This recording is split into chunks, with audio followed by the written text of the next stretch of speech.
मदनपुर नगर में वीरवर नाम का राजा राज करता था।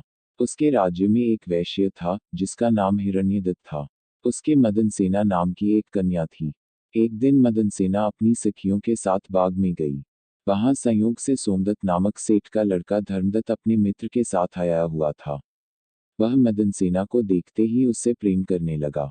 घर लौटकर वह सारी रात उसके लिए बेचैन रहा। अगले दिन वह फिर बाग में गया। मदनसेना वहां अकेली बैठी थी। उसके पास जाकर उसने कहा, तुम मुझसे प्यार नहीं करोगी तो मैं प्राण दे दूंगा। मदनसेना ने जवाब दिया, आज से 5वें दिन मेरी शादी होने वाली है। मैं तुम्हारी नहीं हो सकती।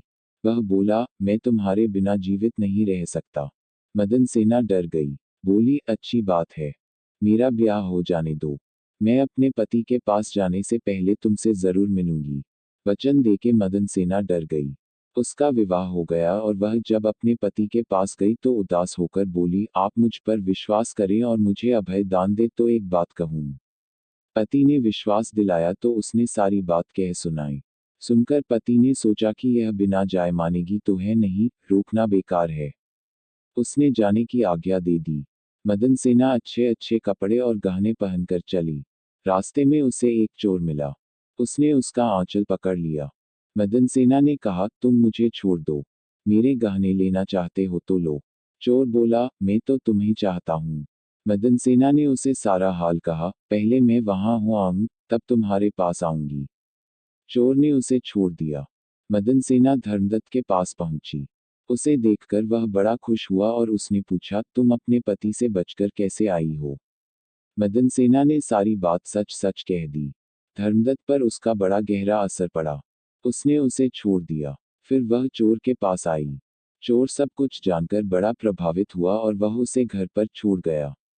इस प्रकार मदनसेना सबसे बचकर पति के पास आ गई। पति ने सारा हाल कह सुना तो बहुत प्रसन्न हुआ और उसके साथ आनंद से रहने लगा। इतना कहकर बेताल बोला, हे राजा, बताओ, पति, धर्मदत्त और चोर, इनमें से कौन अधिक त्यागी है? राजा ने कहा, चोर। मदनसेना का पति तो उसे दूसरे आदमी पर रुझान होने से त्याग देता है। धर्मदत्त उसे इसलिए छोड़ता है कि उसका मन बदल गया था, फिर उसे यह डर भी रहा होगा कि कहीं उसका पति उसे राजा से कहकर दंड न दिलवा दे। लेकिन चोर का किसी को पता न था, फिर भी उसने उसे छोड़ दिया। इसलिए वह उन दोनों से अधिक त्यागी था।